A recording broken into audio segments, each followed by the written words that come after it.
Did you see the trailer for the Divinity game? I actually did. That was disgusting in a good way. Yes.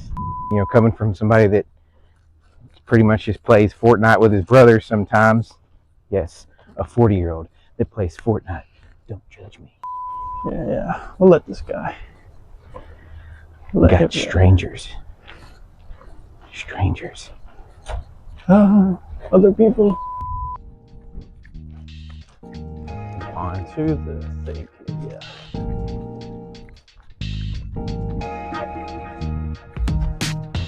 Nice. No, I gotta go back. If only. I had a dog to run with.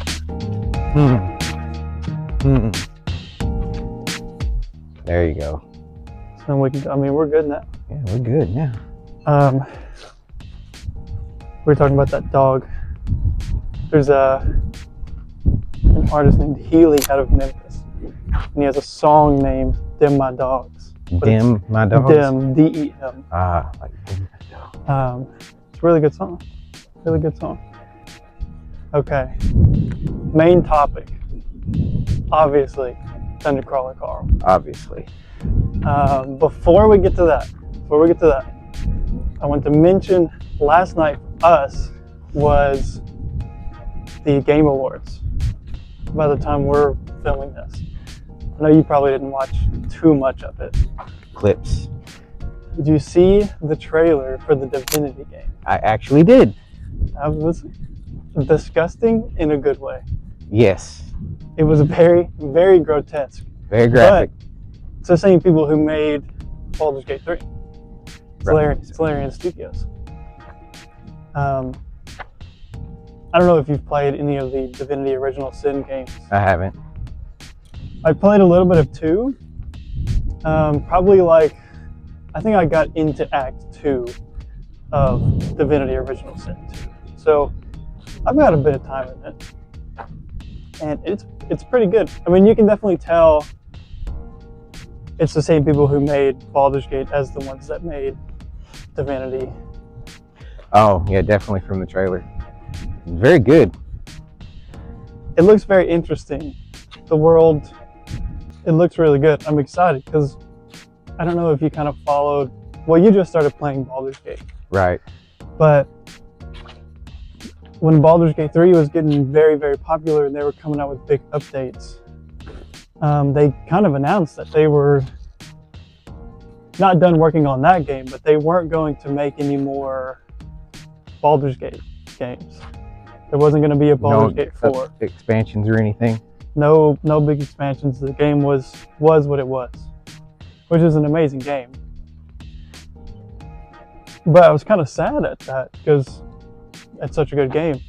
Really is. But and there's such opportunity with those character stories. Yeah, and now they're giving us a new Divinity game, which is just as good probably. It looks amazing. I'm excited. Also, something we can touch on. We started playing Arc Raiders. I did. Since last we did this. The peer pressure got me. The peer pressure has What has your beginner experience been like? It was not what I thought. Coming from somebody that pretty much just plays Fortnite with his brother sometimes. Yes, a 40-year-old that plays Fortnite. Don't judge me. And, but sometimes we've kind of gotten away from that. And so I started playing Baldur's Gate, still with my brothers, and then going into Arc Raiders, I really didn't know what to expect. No, it's an extraction shooter. That's all I really knew about it. I played some of that on Warzone. Did not actually care a lot for it, but Arc Raiders is a little different than what that was. There we go. Anyway. Yeah, because if we could keep this shot, that would be good. Which every time we turn it, of course, it messes up. But This is second episode. We're still figuring everything out. Episode 2. Still figuring out the sound. The sound wasn't great in the first episode, but better than nothing. Made some adjustments. We'll see. We'll see where this goes. Anyways, back to Arc Raiders. It's different than any of the extraction shooters I've played. I've put a little bit of time into Escape from Tarkov, which And- is just super realistic. It's its own thing. Yeah, I never played any of that. It's very tough. It's very punishing. You've gotta really put a lot of time and effort into that game to really start seeing rewards from it. Yeah. We'll let this guy. We got strangers. Strangers. Other people. But he's got a dog. That's So you trust him? I trust him I do. instantly. Looks like he's got a good dog too. Doesn't even need a leash to stay with him. Nope.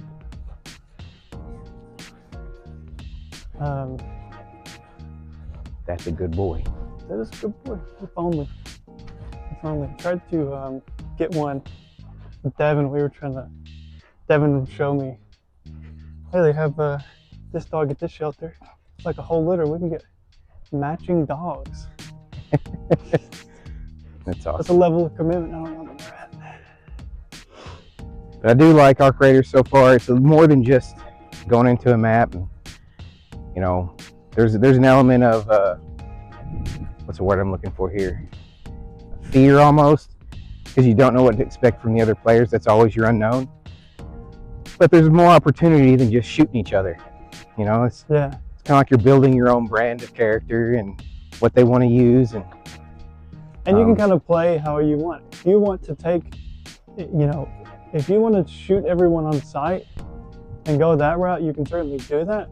But there's opportunities there of like working with other people, right? Which is not common in extraction shooters at all. Yeah, the community is interesting. Like Tarkov, that is no questions asked. Shoot on site. There's another. It's not. I mean, it is an extraction game. It's not an extraction shooter, but it's called Dark and Darker. It's actually free to play. You should try it out. Dark and Darker. But think Tarkov, think Arc Raiders, with the idea of like you gear up, you get like a loadout, and you go into this world, this map. You fight enemies, you get loot, but then there's also the risk of running into other players that you might have to fight as well. Think of all of that, but in a medieval setting. Okay. So like you're dropped into a dungeon, and you have different classes. So like wizard, bard, sorcerer, barbarian, fighter, all of that. There's clerics, all of that, and it's really fun. There was a little controversy surrounding the game, so I think it had kind of a botched launch, but overall, it's a fun game. Those are the two that I had played before Arc Raiders. I like the vibe of Arc Raiders too, just the cinematics, the graphics they use to set up the gameplay. Yeah, it's almost, I don't want to say the word retro. I don't want to say it's almost that. like it's not quite steampunk, because like when I think steampunk, I think like repurposed things. Yeah. You know, so it's almost like that sort of vibe, but with kind of a sci-fi take on it, like a sci-fi twist on it. Yeah. But I think if you just told someone sci-fi steampunk, I don't think the image that they would put in their head is a good descriptor. Probably not. But it's really, the vibe is really good.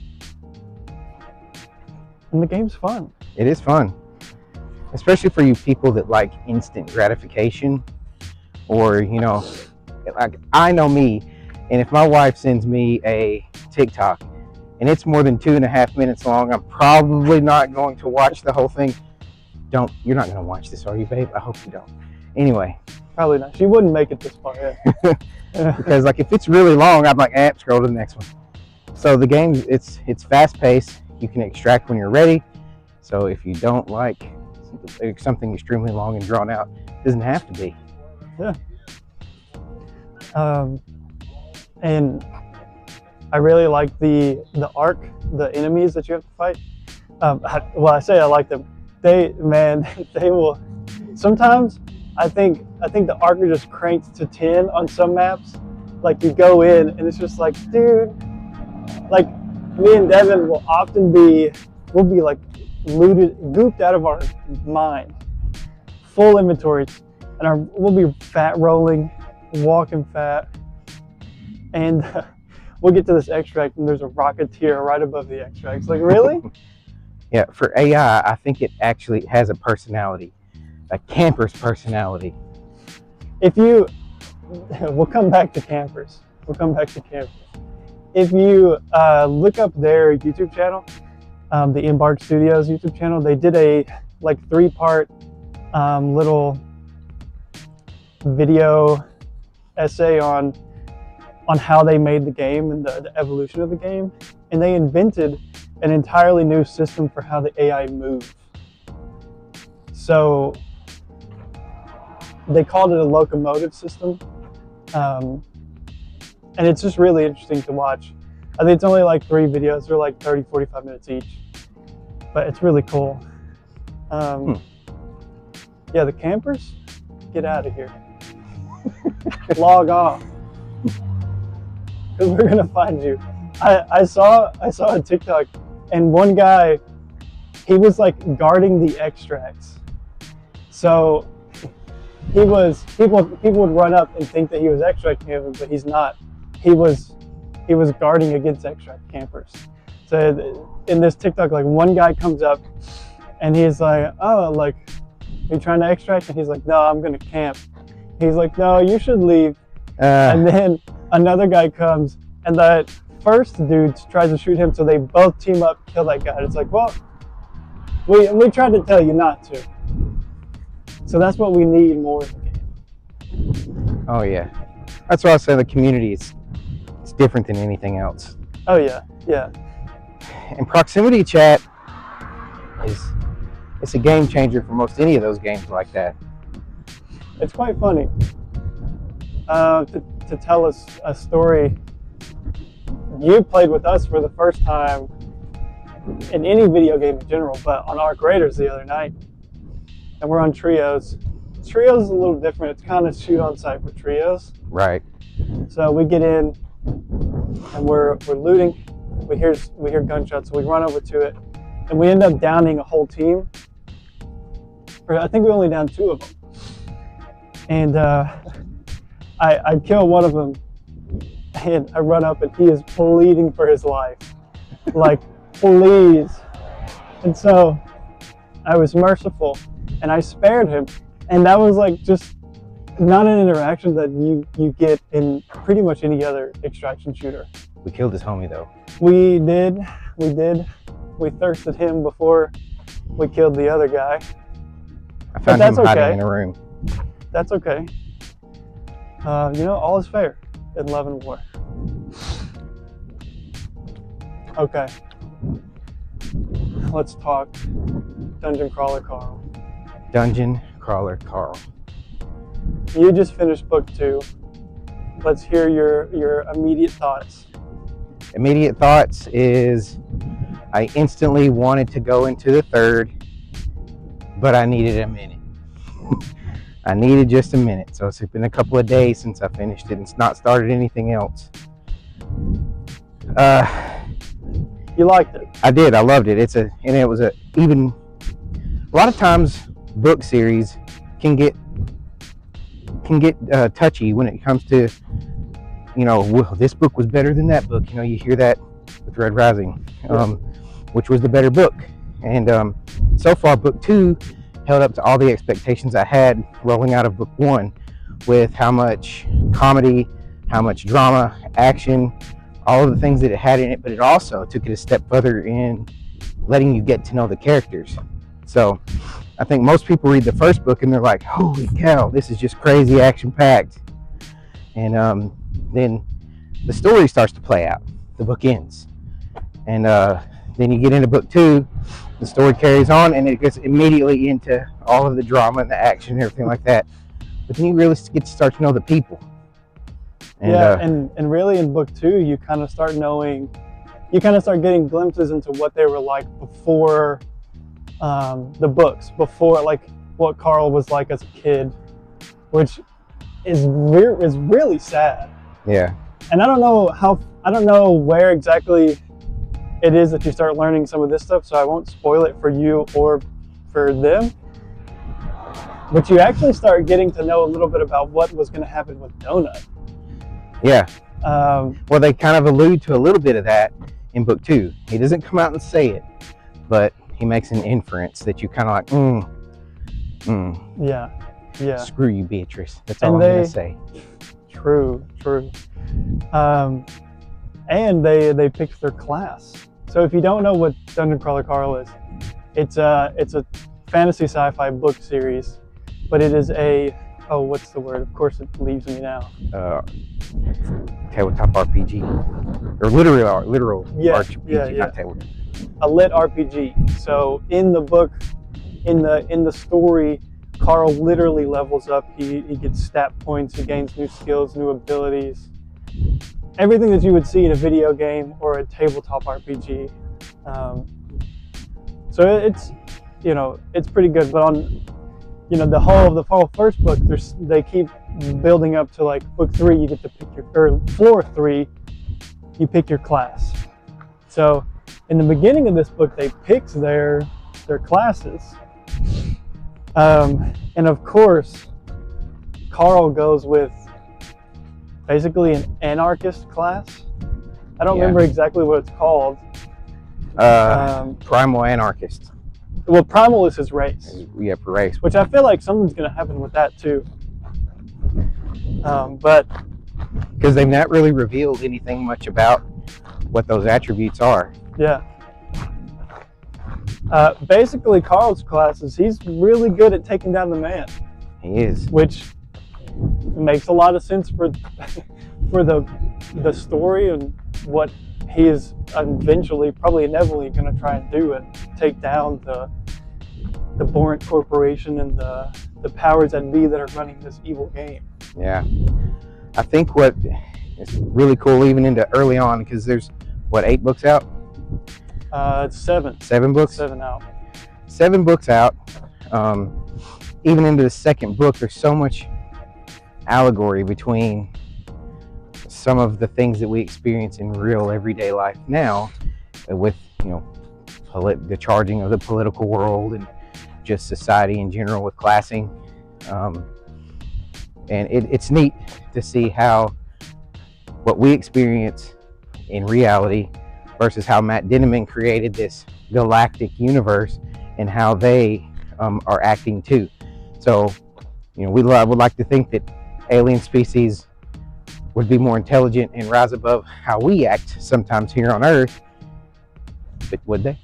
Would they be just as screwed up and evil as some of us can be, or a mix of both? Or I don't know. It's a really good message that I think Matt Dinniman is sending, and I think part of his message is like banding together. Like, because you have all these people from all of these different parts of Earth whenever it collapsed, and they're given a choice to participate in this or not. But you have to.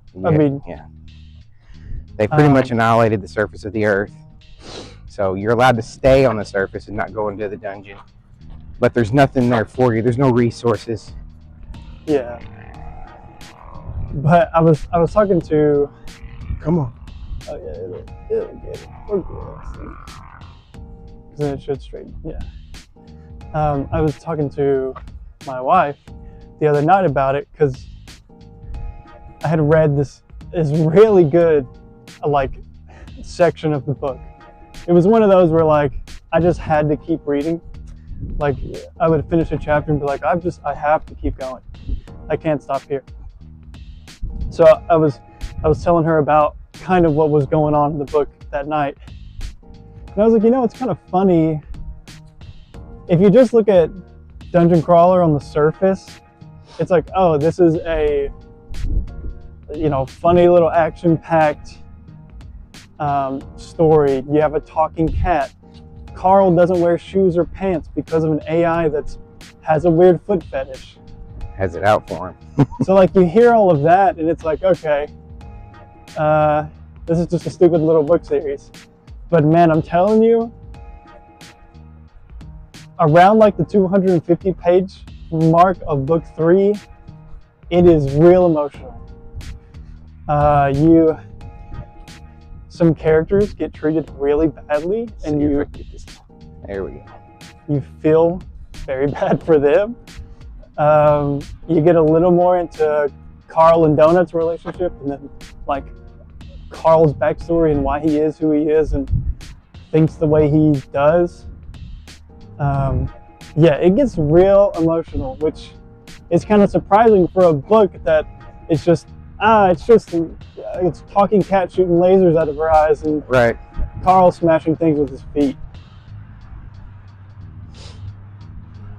Yeah, so we was talking earlier, and starting to give you a little bit more insight into who Carl is, because the beginning of the book 1, you start to really think that Carl's just some made poor choices, ended up with a model girlfriend much by accident, very mistreated, but he's okay with it.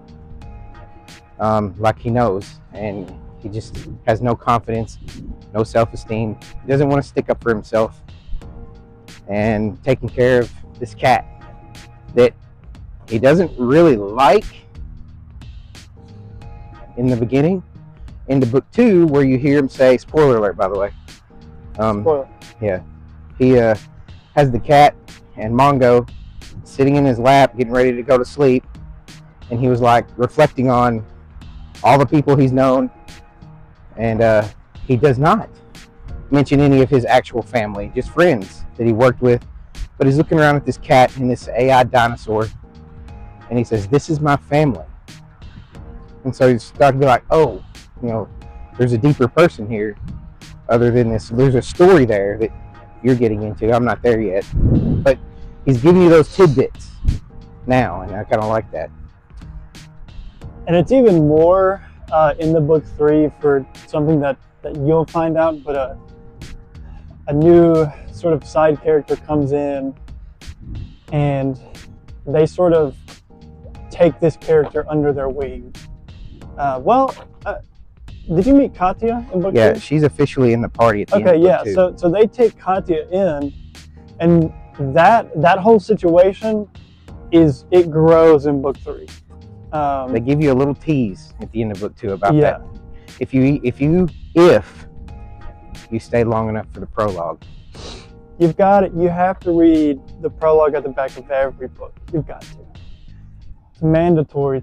There's no question. But yeah, I think one of my favorite quotes from book 2 though is they're at the bar, and Donut orders some kind of cocktail. A Dirty Shirley. Dirty Shirley. Extra cherries in a bowl. Yeah.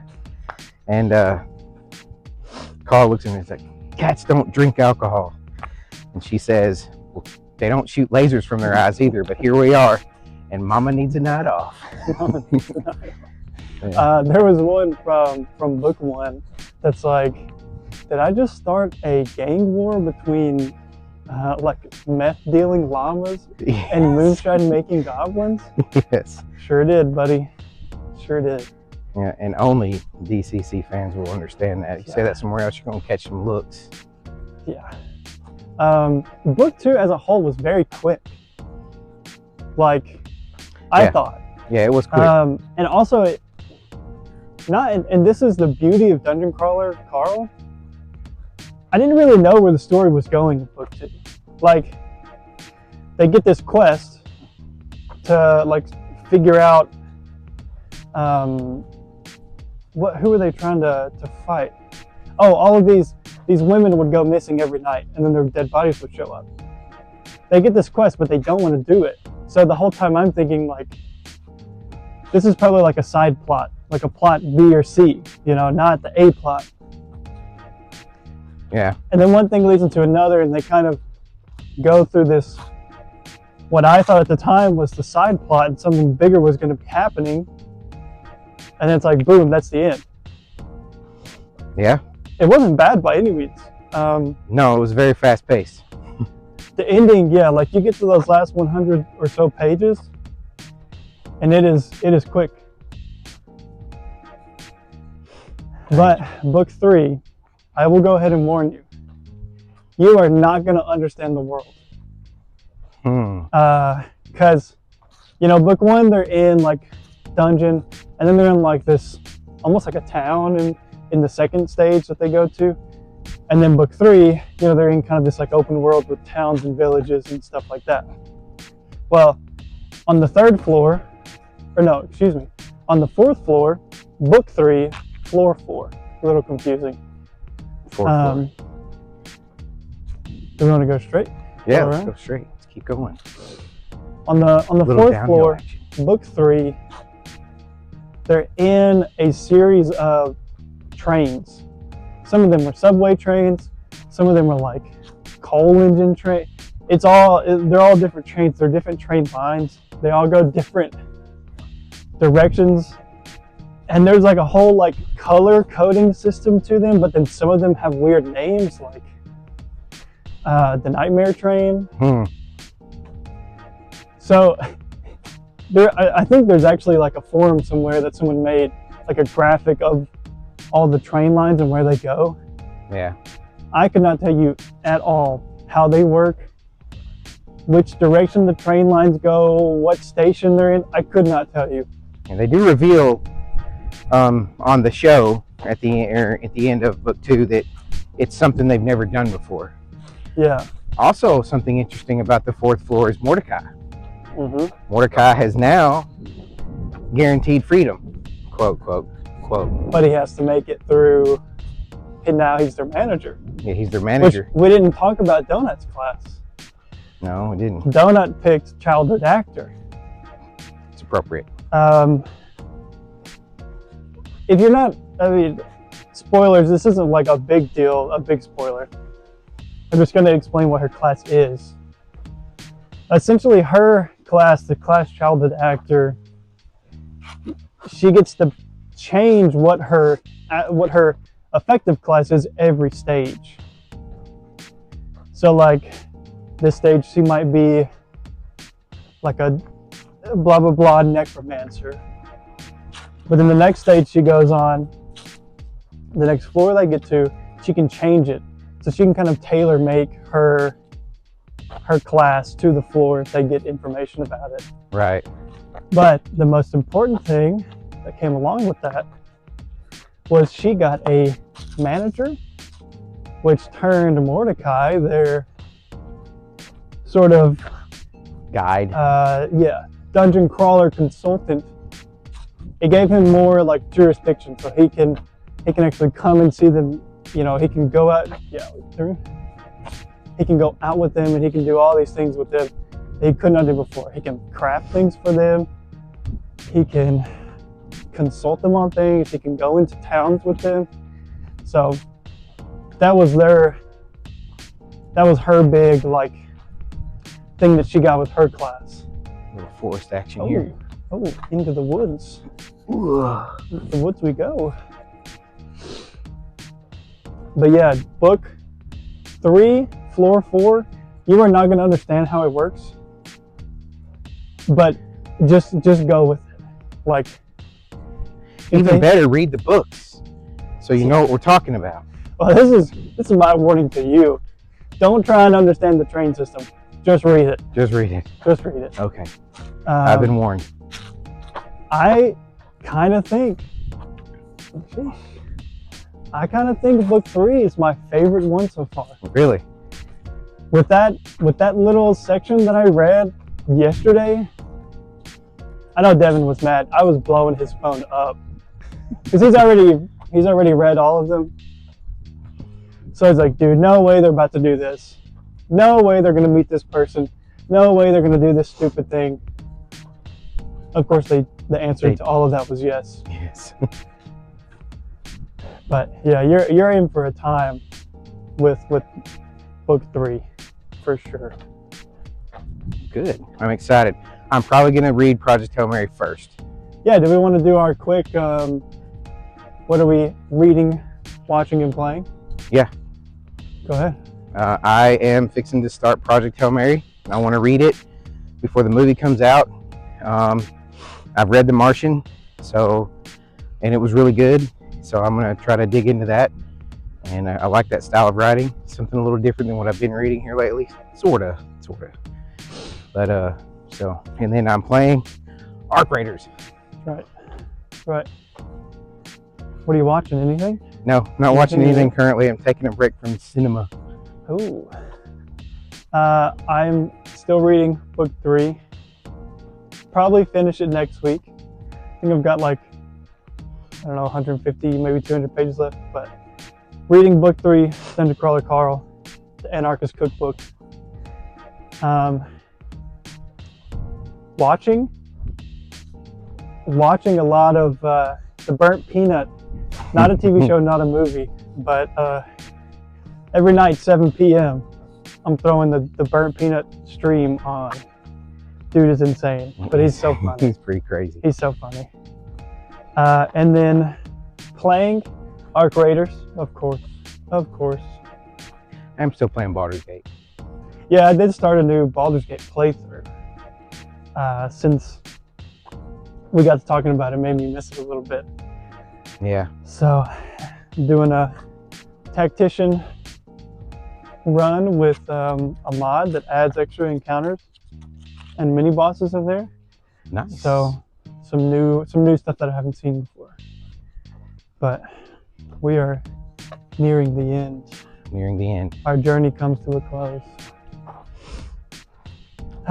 So I've done, when I was training for the Murph, I would run this track. If you do all of the optional things like those that we just went down, yeah, it's about 1.3, 1.4 miles. Okay. Did we do them all? Yeah. So what were you doing? These guys. They're sitting there, they're watching this. Sheesh, you could have walked a mile and a half. Mm-hmm. Read about donut, don't eat the donut. Yeah, true. True. We're good? We're good. See ya. Look at this. Look at this peck action.